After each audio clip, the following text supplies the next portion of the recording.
Hey everyone, Dr. Josh here. I'm going to talk to you guys about something we have a lot coming in the office. We have a lot of kids with attention issues that come in.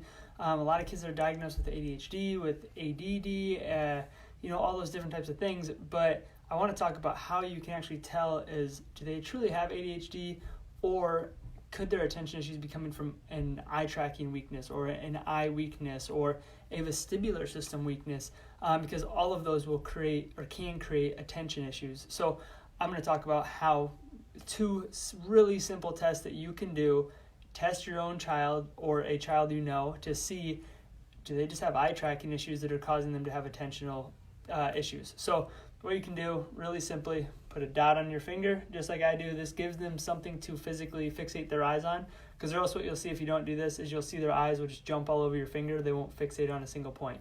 And all you have to do is just have them track from side to side. They should be able to follow this super easy. You don't want to go real fast, but just nice and slow. They should be able to follow this really easy. And then you can go up and down, and you can go in as well towards them. And what you should see is their eyes should just track nice and smooth. There shouldn't be any jumping, any stops and starts. You shouldn't see any stops and starts.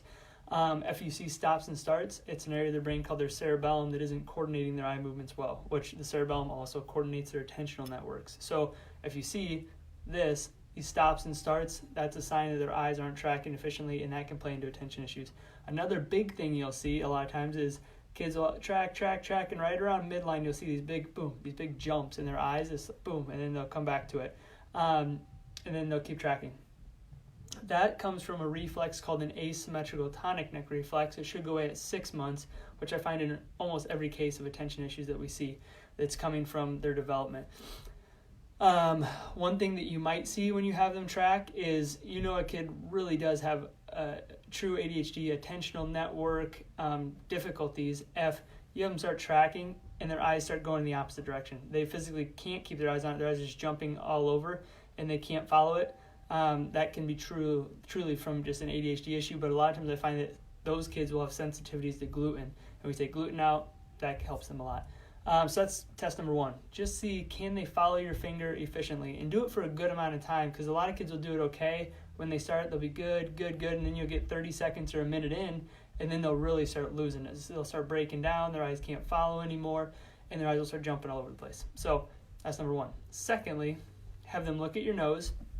So sit right in front of them, take your hands, put on the side of their head, have them look right at your nose, and turn their head all the way. They should be able to keep their eyes on you really easy without their eyes jumping or skipping or anything like that.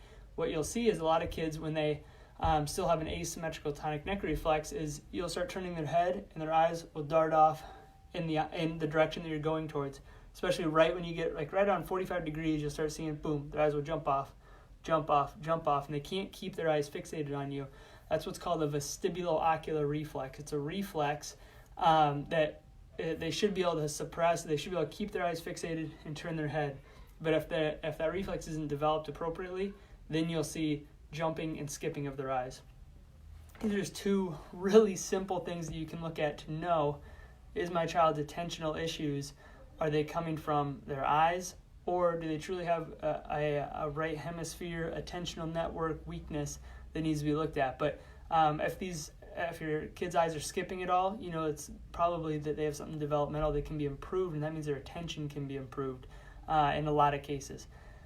Also, if they can't keep their eyes fixated, that typically means they can improve as well, so that's good news. But that's how you know if a kid's issues are coming from their eyes and not necessarily attention networks. Hope this helps you guys. Have an awesome day. Talk to you later.